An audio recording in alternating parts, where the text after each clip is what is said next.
see our world in a different way. And to come at everything in our lives from God's perspective instead of our own. And so I want us to explore a few verses in the book of James that will help us think about that. And I didn't bring my big mirror, but I could have just walked around and let each of you look at yourselves. But maybe we're going to be able to do that with the word. Before we get too deep in, though, we need to think, well, why is it that people need this time for reflection? And can't we just go on? Can't someone just tell us what we need?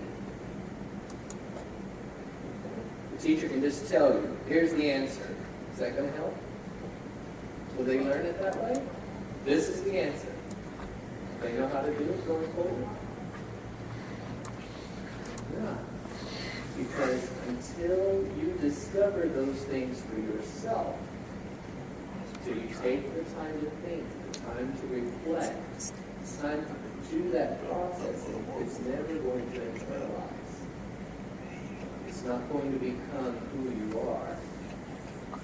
You'll always belong to someone else. So this need for reflection in our world, how is it that we get there?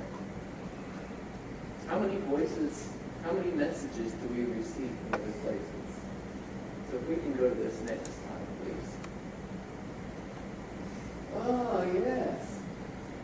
I can drive well, right? How many distractions can we have? 53. Phone out. We can be talking on it, or looking at it, or pressing buttons on it. We can have voices in our ear. We can have the radio going. Could have put a woman driver up with makeup, or have one of the men doing his shaving and trying to eat or drink or whatever it is. Do we do very well at multitasking?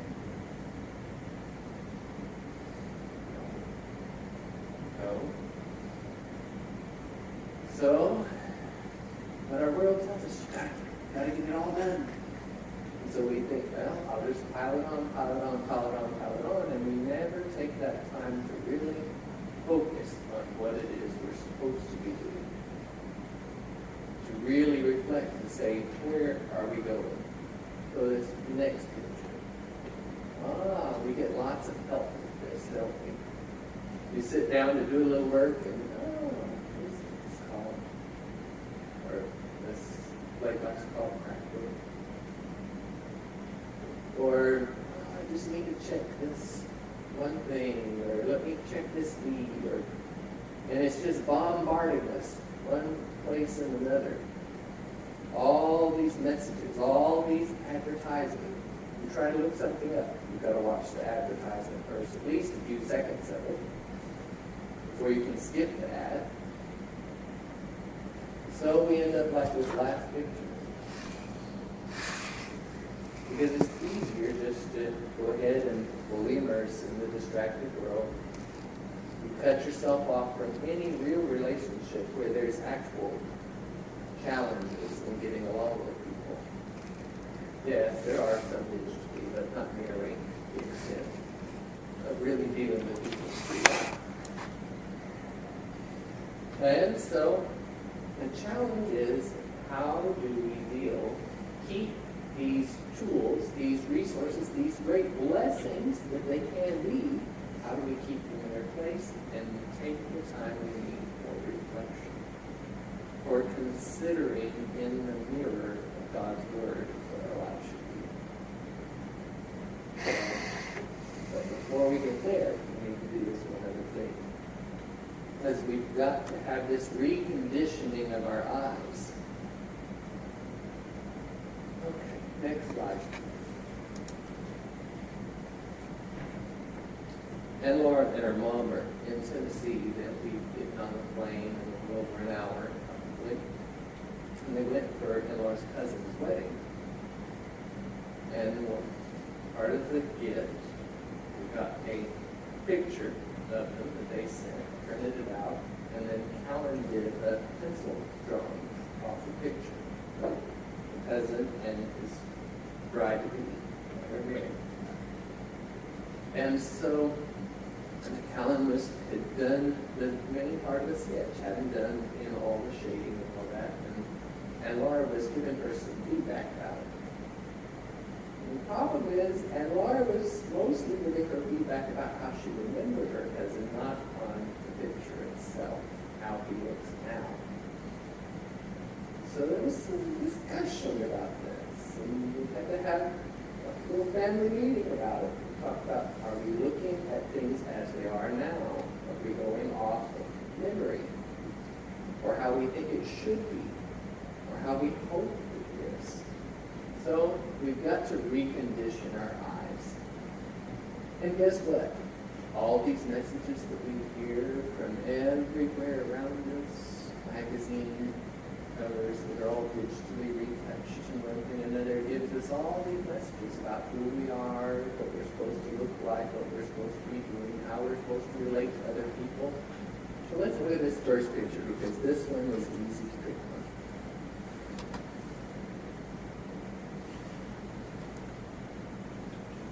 What made him popular?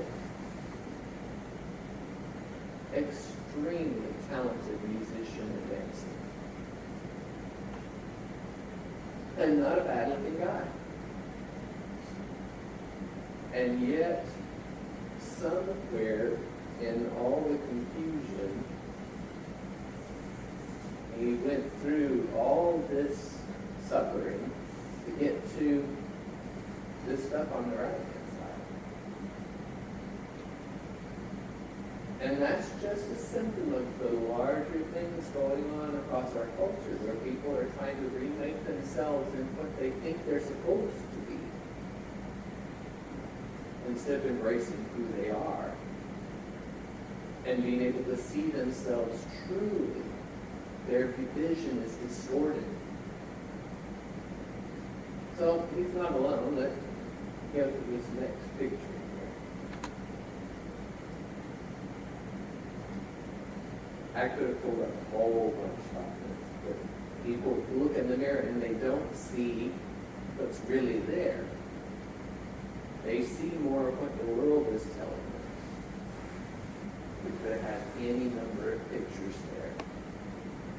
Whether it's the guy who's hanging out like this, but when he looks in the mirror, he thinks this. However it is that you see, what you see might not be what is true. And part of the reason that we need each other is sometimes other people can see us more truly than we can. There's even some famous experiments done along this, where they have someone come and stand in front of what they don't know with a two-way mirror, and then they tell some things about how they see themselves. And at the same time as they're doing that, there's other people on the other side of the mirror that they don't know, and don't know them, just strangers, giving first impressions about the person. It's pretty interesting to watch some of the video clips from that, because you'll have a guy saying, I feel like when people look at me, they imagine this, this, and this. And then the strangers that don't know him and aren't hearing what he's saying come back and say, well, I think, and everything they say is the opposite of what he fears about himself. And then it's just crazy that how differently we can see one another from the way we see ourselves. And if we needed any more evidence, here's another one that's been circulating.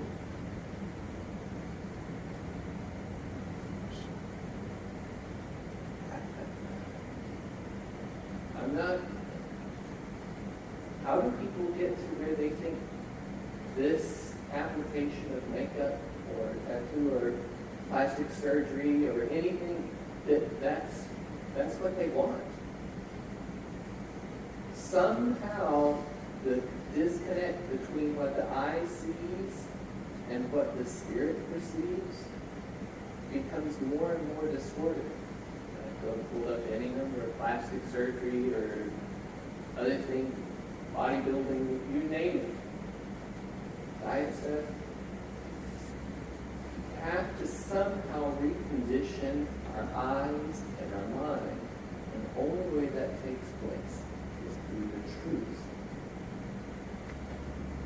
truth of God's Word.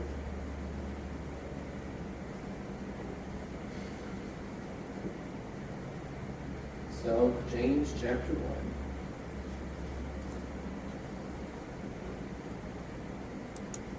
Beginning in verse 19.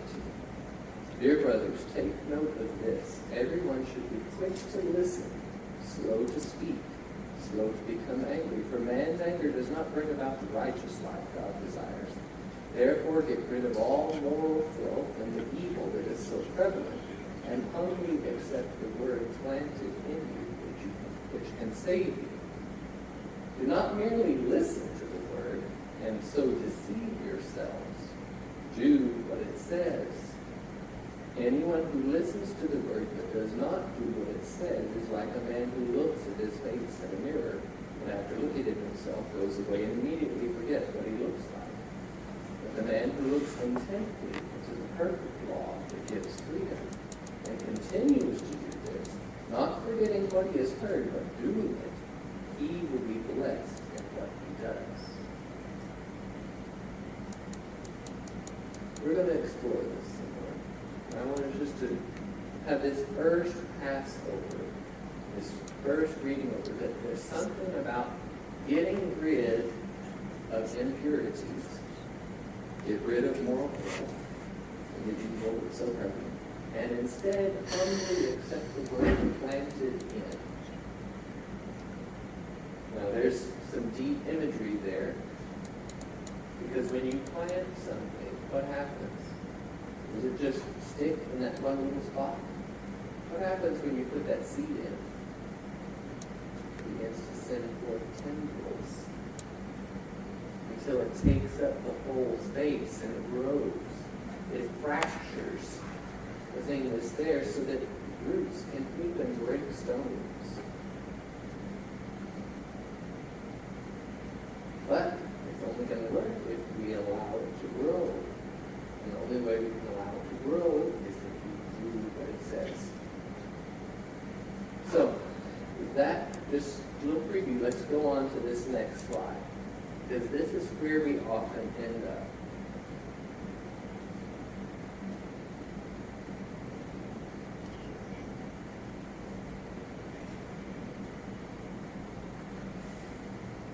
And just let me all take this picture in.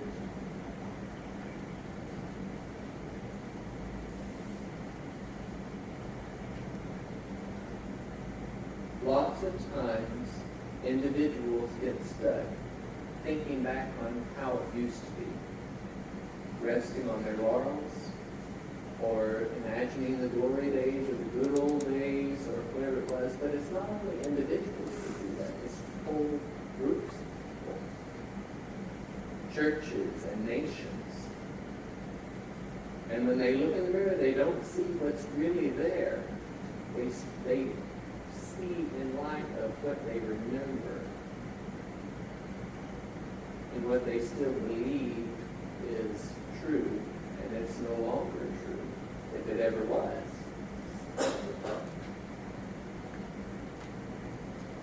So as we move forward in exploring this text, what it says about being able to discern God's path, as Keith prayed earlier for us this morning, as we look and try to discern, and the verses just before this we talked about a couple of weeks ago, how is it that we discern God's path? How is it that we gain wisdom to know how to choose? You have to ask. You have to ask, believe. And knowing that the power is not from us. That as we move through this process, failing forward, stumbling our way, that is actually evidence that God is at work and not us doing it on our own power. So as we let go of the past, as we learn to see what is there now, and as we begin to see through God's eyes, not just at the current time, because what does God do? What does He call us to do? In the beginning, God created the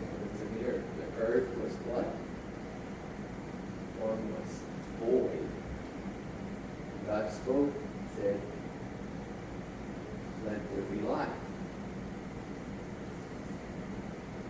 Isaiah 46:10 says he makes known the end from the beginning, his purpose from ancient times. It says in Corinthians, where Paul's writing to them, and he says God makes from nothing, and he brings things people value down because he sees the future as if it's reality now. He calls that out of us. He speaks his word into us, even as he calls us to speak his word into the world around us, to bring order out of chaos, to bring beauty out of destruction and death, to embody that as we take in his word. So that not only do we need to let go of the past, but we also need to have the courage to look into the future that he is speaking over us and begin to see that even more than what we see taking place in our lives right now. Because if we're just looking at what's right now, what's going to dominate? The waves, the distractions, the trials, because that's the majority of what is taking place at any one time in our cognizant awareness. So just right now, I'm going to move here. Y'all keep looking forward. Keep looking forward like I'm standing up there. And you're not really taking in everything that you're seeing. But if I start jumping up and down over here, just in the side of your vision, your brain alerts to this thing over here. That's how we're wired, physically. And so the same thing is true in our lives, that our attention gets distracted by those things over on the periphery because they're moving and they're shiny and they're trying to distract us when we need to be keeping our eyes on the goal. We need to be clinging to him for all we're worth. And we need to be staring intently into that perfect law of liberty and allowing the word to wash over us, to cleanse our minds, to remove the misconceptions and the impurities and all the false guilt and other things that the enemy is speaking over us, to keep us from becoming what God sees when he looks at us. Next slide, please.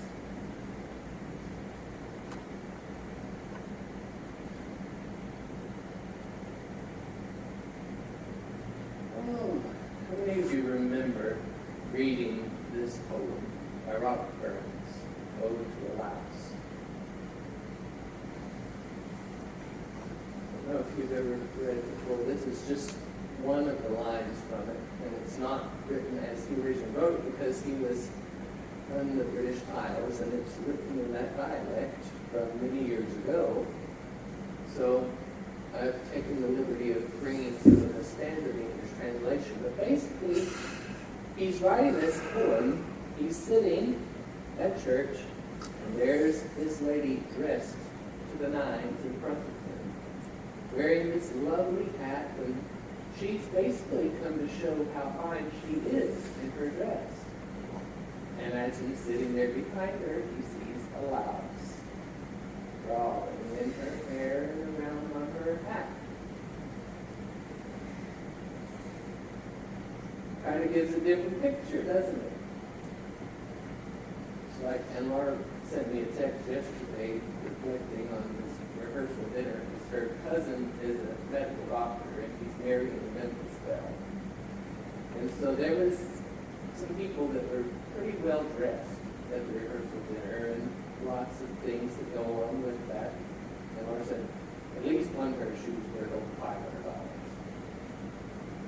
Well, sometimes you need to be able to see things a little differently. This lady dressed with all this lovely wave, and she had the lice in her hair. And so he writes, and with some power the small gift give us, see ourselves as others see us. It would from many a blunder free us and foolish notion. What airs in dress and gait would lead us in even devotion?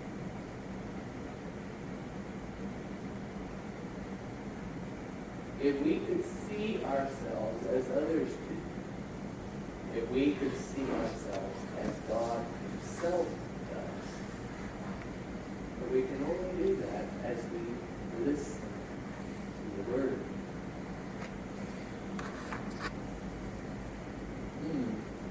I've discovered a new tactic with my class. I've done it before, but it's more effective now, somehow. I just pull out my phone and I put on a stopwatch. And if I'm giving instructions and they start interrupting or not listening, then I just start the time. I say, I'm waiting. They can see it. I can put it up on the screen. And if I'm getting quiet, then I'll keep going and give the instructions. And they know that all the time it builds up, however much it is, that's going to be spent at recess walking. Because you can't learn if you're not listening, if you're not taking it in. So, what is it that James says here? Let every man be quick to listen, slow to speak, slow to become angry. Kind of sounds like some of those things written in the wisdom literature of the Old Testament, doesn't it? Like Ecclesiastes 5:3. It says, where there's too much talk, you're likely to hear some foolish things said. Or the instant analysis on the news. It's really great. You haven't had time to reflect on that and analyze it. You're just talking. Empty words, babble, nothingness. Or maybe Proverbs 17:28. Remember this one?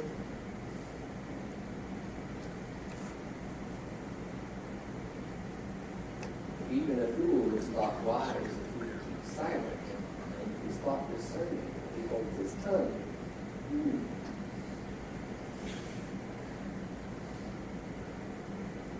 Another place where Solomon says, many words lead to sin, to ruin. Our mouths can run away with us. We get ourselves, it seems like, maybe we're going to read something about that a little bit later in James. No man can tame the tongue. Right?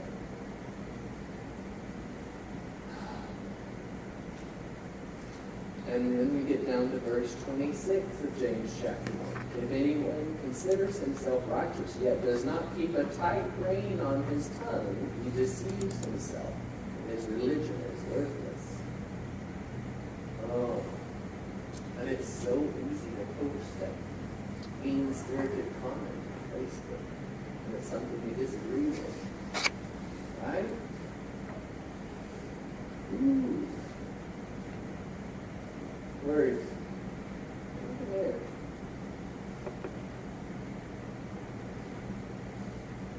Coming back to this image of receiving the word and planting. Well, not only can you bring up that image of a plant seed going in the soil and the roots penetrating, but also thinking about when a new human life is implanted and grows. And all the support systems that go with that, and all the things that take place for that child to come to birth. And the travail that goes with that.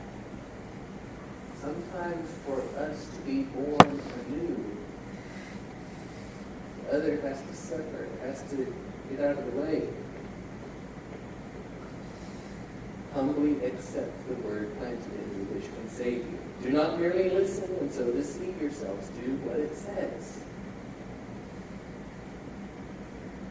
So, you get the multi-step instructions or something, and you keep track of all of it, or do you have to just kind of do them one step at a time? Because will you understand how to factor trinomials if you don't know your multiplication tables? No. You don't know how to multiply, you can't factor. You've got to do the step 1 before you can even understand the step 3. You've got to do what it says.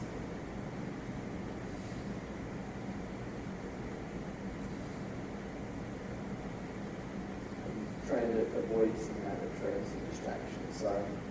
My mind's teeming. I'm slowing down. I'm taking a break so I don't get too many words.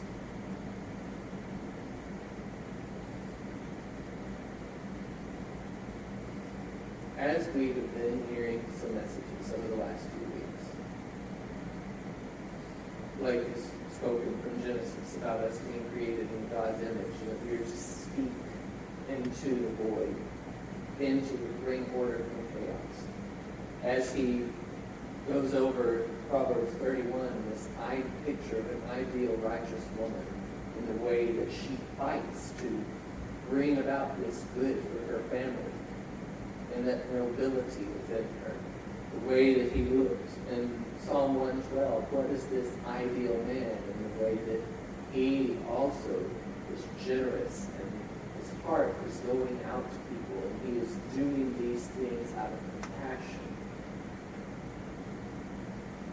If we just let those words go, and we don't take them in and say, oh, am I really becoming more that way? What am I doing in my life to put that into practice?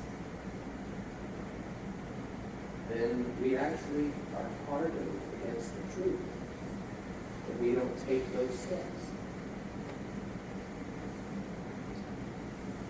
Anyone who listens to the word but does not do what it says is like a man who looks at his face in the mirror and after looking at himself goes away and immediately forgets what he looks like. Mama tells the child, go look in the mirror and wash your face. They look, and then they go. Did they accomplish anything? No. They look, they take the washcloth dry, and then they go. Did they accomplish much? No. They get the washcloth wet and wipe it across. They go. No, you have to keep looking. You have to keep cleaning until it's clean.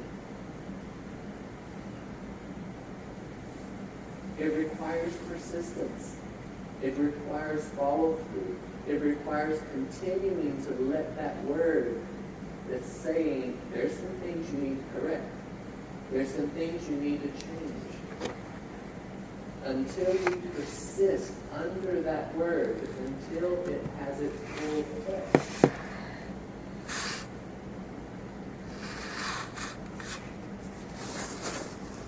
The man who looks intently to the perfect law that gives freedom and continues to do this, not forgetting what he has heard, but doing it, he will be blessed in what he does. Let's go to this next slide, please. If anyone considers himself religious yet does not keep a tight rein on his tongue, he deceives himself, his religion is worthless.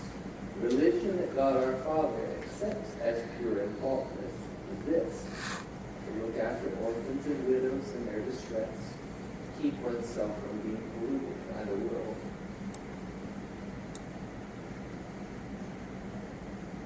Now, there's lots of people that want to measure spirituality. And every group has its little things that they measure. And you could go through a whole bunch of jokes. I don't want to run down those rabbit trails and get us distracted. But anytime we're looking at external measures, what the boundary markers are of this person in or out, then we are being distracted.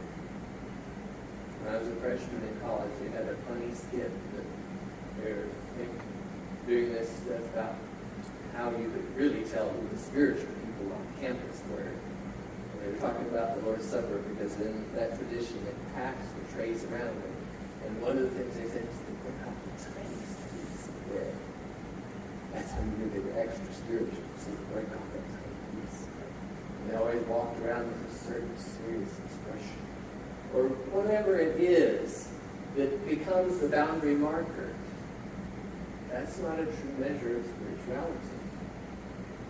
But neither can we go to the other extreme where it's just some meaningless dribble that's all about some, this person's spiritual. But what are they doing with spiritual?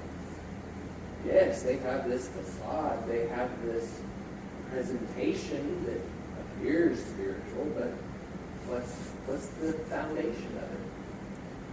If we don't define our spirituality in terms of actual things that Scripture says is spiritual, the fruit of the Spirit, love, joy, peace, patience, kindness, goodness, faithfulness, gentleness, self-control, and that those things are grounded in specific actions, that those become the evidence that is taking place. Unless we define our spirituality in those terms, we're just playing. We're just play acting. We just have a religious club that either we're going around some idol that this is the person that has the right picture for us, or we're just enforcing the rules of who's in and who's out. We are not being transformed if we don't get this picture where the Word actually transforms us as we look at it. So, last slide. I don't know how we're going to do an hour on this slide. What opportunities and choices lie before us? James is a very practical book. He wants us to get right down to brass tacks, right down to the nitty-gritty. What are you going to do? Okay, you've said all this. What does it mean? What are you going to do about it? So what choices are before us? Before each one of us individually and before us as a congregation. What choices are there?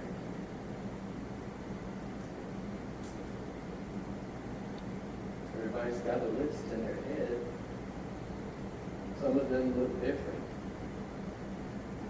And just like we sometimes don't see ourselves very clearly, we need other people to help us get a better view of who we are. Sometimes our view about where the group is going isn't really informed either. And we need to share that discussion among each other to be able to discern the path. But how will we discern the path? Because not only are there a million different ways that we could go, most of those ways are going to be distraction. They're going to be something, oh, well, that could be good. Yes. And there's many times that good becomes the enemy of best. Because we think, oh, we're doing something great. We're doing something wonderful here. And it's like we're just chopping away at the branches on the tree instead of dealing with the root of the evil. To pull it out of the root, we're just keeping it trimmed. That's not to say there is one single thing that God is calling us to do. You don't need this pinpoint or black root, because it's not about that God calls people to do certain specific actions as much as it calls them to lead His children and to represent His character in the world.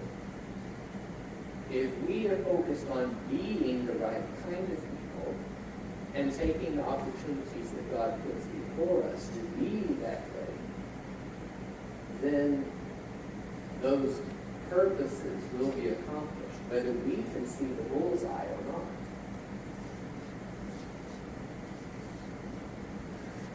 Now, we We need to go back just a few verses.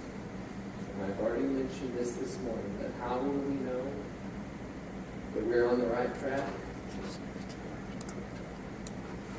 James is such a great book, it's easy to go past.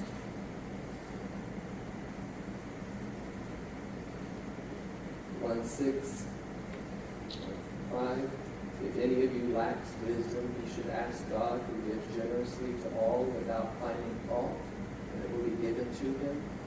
But when he asks, he must believe and not doubt, because he who doubts is like a wave of the sea blown and tossed by the wind. That man should not think he will receive anything from the Lord.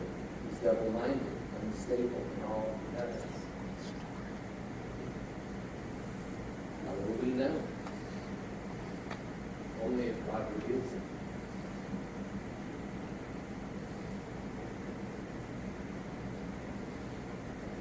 And something that I'm having to face myself as I discern my individual path.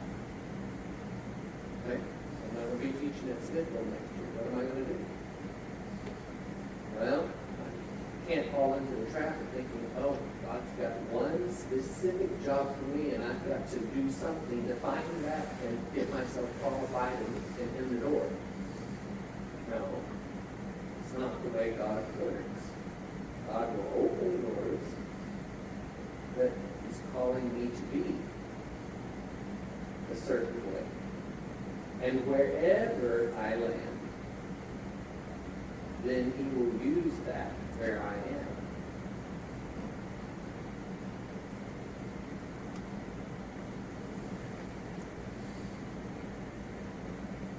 Bill's at a different life situation than he was 2 years ago. Marina's in a different life situation for this upcoming school year than she was this past year. She's in a different life situation this week than she was last week.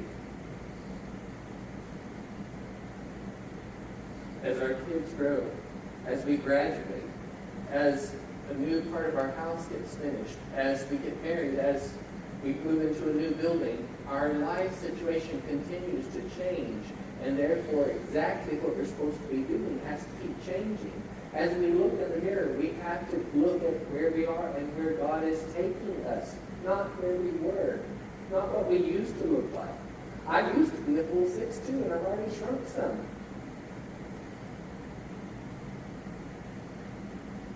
I can't keep building on that.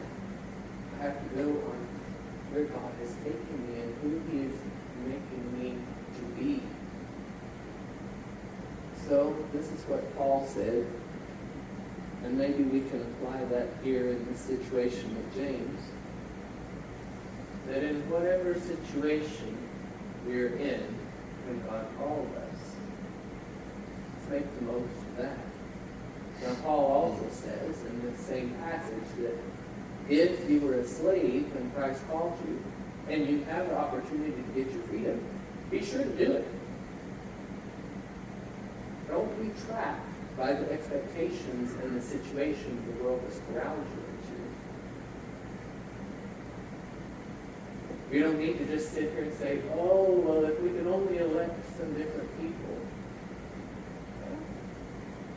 God's not limited by who is in office. At any level, God's not limited by what government policy is in place. But He calls us to walk in faith in what He plans for the future. So I've got my mirror. As you look into the mirror, as you reflect on the words that God has been bringing to us as a body over the last several weeks, through these messages, through the songs, through our prayers and Facebook posts and other things, and as we talk to each other on the phone and in person, and we hear God speaking and saying, "You are my children. I'm calling you to be a light in a dark place." calling you to be faithful in finding a way to accomplish my purposes. Whether that's in an assembly that meets in this building, or some other building, or in some other way. You can't walk fast. You have to walk as God speaks that word and it grows within us.